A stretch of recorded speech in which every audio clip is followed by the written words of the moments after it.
Yo, what's going on with y'all? It's Key Major back with another video for y'all today. Today we're going over Metro's production and why everybody loves his music and what makes his production so unique and just insane. I got the sample that fits his style perfectly, that dark, sinister, medieval type of style, one of Metro's most popular styles. So I'm gonna break the sample, teach y'all a bunch of new stuff, and let's get straight to it. So like I said, I got the sample. This is how it sounds.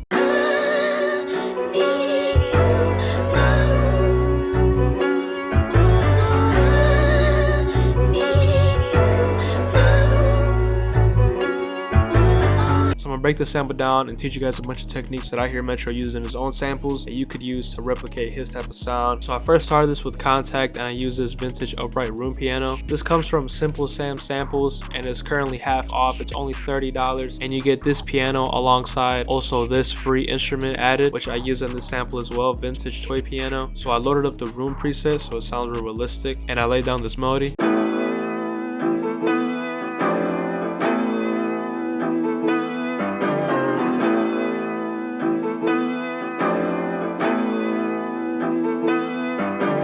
A lot of Metro's work is actually him sampling other old records where people are actually playing the keys and it sounds very realistic. So if you want to replicate that, obviously when you use organic instruments like a piano, you want to make it sound realistic. Now there's many ways you could do that. I laid down the foundation and the idea with the MIDI keyboard, and then I went in and added a bunch of notes but still kept that realism. So for an example, you could tell a lot of these notes are not quantized, a lot of them are off, but that's what makes it sound perfect and real. For the actual chords, they're very simple. I first started with my root note, which was A, and then I took it up 7, so 2, 4, 6, 7. If you guys seen any of my older videos, it's a technique that I always use to start off a very basic chord, and I just layered the A up an octave.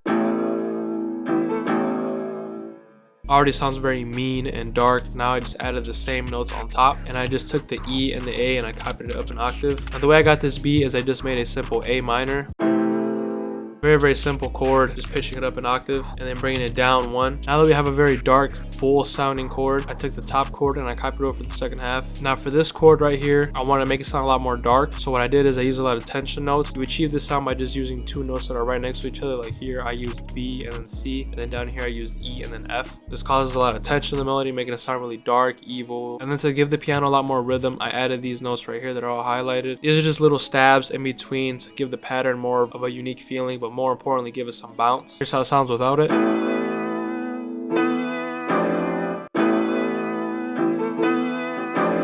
These small notes make a huge difference in giving it a lot more rhythm and giving it a lot of detail. Next, I just took this melody and I copied it over for the second half where it's roughly all the same. In the end, I just wanted to add this little switch up with these triplet notes going down the scale.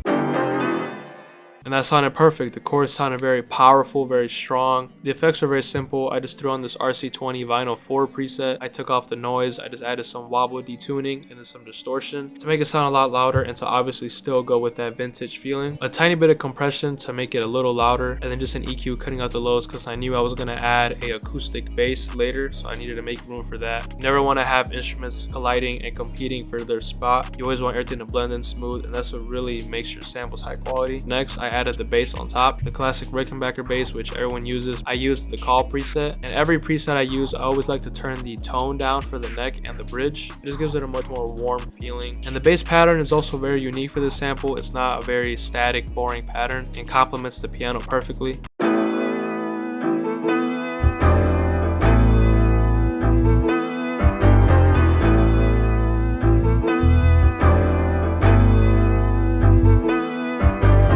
First copied the same root note that I used down here, which was A. I also copied these notes right here where it's going down the scale in a triplet rhythm, and then these notes are added in between where just to make it sound a lot more dark and give it some rhythm. As you can tell right here, I'm using the tension notes like I mentioned earlier, notes right next to each other, a lot of these stabs which are just very short notes. And then for the effects, I just made it 100% mono, and then I raised a lot of the low end. Next, I used the vintage toy piano, which like I said comes from the same bundle from the vintage upright piano.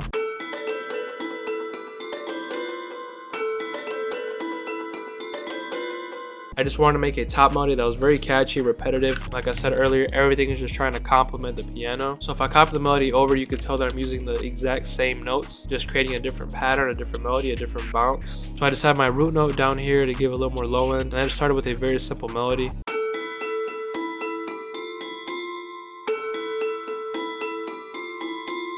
Just an idea I heard in my head that was very repetitive, very simple. Like I said, to give it some more rhythm, I went into the 1/3 step and made it into a triplet bounce. And then literally all I added was just this very repetitive pattern of just these 3 notes going down the scale. Same triplet bounce, but it's a lot more off-grid, a lot more humanized. If you're struggling to capture a lot of rhythm in your samples, try just kind of offsetting the placement of your notes and not just having everything perfectly on the grid. The effects, I added this pancake just to give it a little more movement. It was a little dry, so I added this echo boy to give it a very small delay, and then I added this compressor just to make it a little louder. And down here I used the EQ to cut out some highs and the lows. Cutting out the highs is very important when it comes to making your sounds a lot more vintage and just warm. And then I panned it a little bit to the right to separate it from the piano and give it its own little spot. Next, I just added a couple things from Splice to kind of add the icing on top, bring everything together. The first thing I added is this main lead choir, which I just searched up gospel choir, and then I found this one.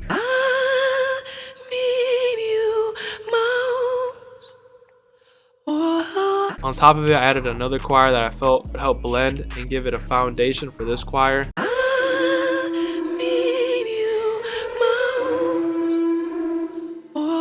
For the first choir, all I added was this EQ to give it a more vintage, retro type of sound. As you could tell, it sounds too clean, too crispy. So I wanted to make it sound a lot more vintage, a lot more dark, mellow. And then for the second one, I added a little more effects. I wanted to give it a lot of distortion, so I added devil lock, and I also added this decapitator. I went into the vocals and I used the modern drive preset. I used the dark rimba room preset and ambience to give it some nice reverb, and then just this EQ cutting out the highs a little bit. Lastly, this sample also came with this piano that I felt like was its own melody, so I added it at the end.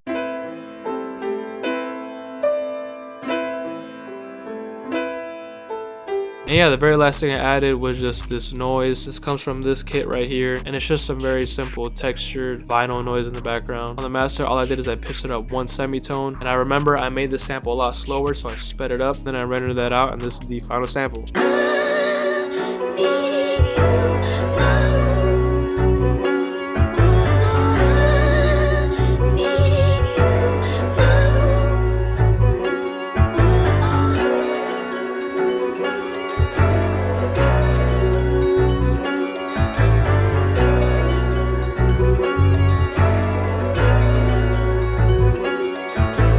So that was pretty much it for the sample, pretty much it for this video. Hope you guys enjoyed and learned something new. The biggest takeaways from this sample, giving your bass and your instruments a lot of rhythm, having a lot of these off the grid and messing with the velocity a lot, and just taking your time with your melodies and making them sound unique and catchy and repetitive. Focusing on using good sounds as well is very crucial and important. And then lastly, just layering. And I layered the vocal with another vocal, layering everything together. Another thing that makes your samples blend in and be a lot more full and just better overall. If you guys are looking for some new sounds, tired of your old ones, me and Keon dropped our Coding Files Volume 2, which is currently 50% off. It's a 2 GB kit that comes with 50 analog lab presets, bonus samples, around 200 drums, almost 201 shots. And if you cop right now, you get the deluxe edition, which comes with 2 exclusive tutorials on melodies, samples, drums, mixing, arranging, everything you need from beginner to advanced. So the kit is half off for limited time only, with the first link in the description down below. That's pretty much it. Hope you guys enjoyed. If you guys want to see me using the kit with a bunch of other multi-platinum producers, click the video on the screen right now, and I'll see y'all in the next video.